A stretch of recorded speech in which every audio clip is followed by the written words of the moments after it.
Former Biden White House Communications Director Kate Bedingfield sparked a wave of liberal outrage by offering a different perspective on Donald Trump's recent comments about voting.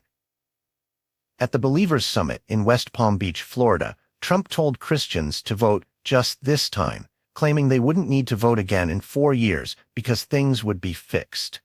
Bedingfield interpreted these remarks as Trump suggesting that future elections wouldn't matter because he wouldn't be on the ballot, not that he was calling for an end to democracy. Trump's remarks were met with a flurry of responses. Liberals accused Bedingfield of trying to humanize Trump, minimizing his actual comments, which they viewed as a threat to democracy. One reader from New York expressed disappointment that mainstream coverage did not prioritize Trump's statement as an urgent threat.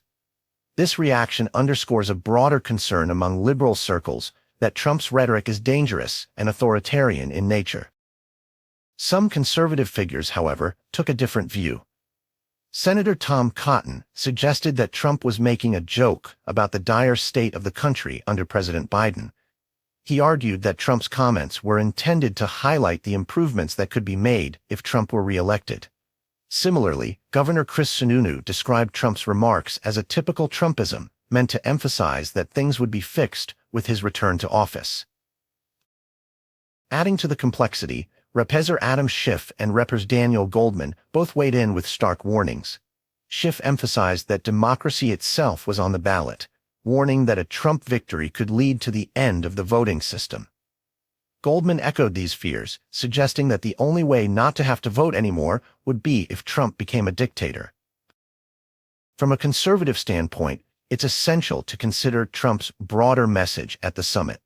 Trump promised to protect religious freedoms, create an anti-Christian bias federal task force, and defund schools, pushing radical and inappropriate content like critical race theory and transgender issues.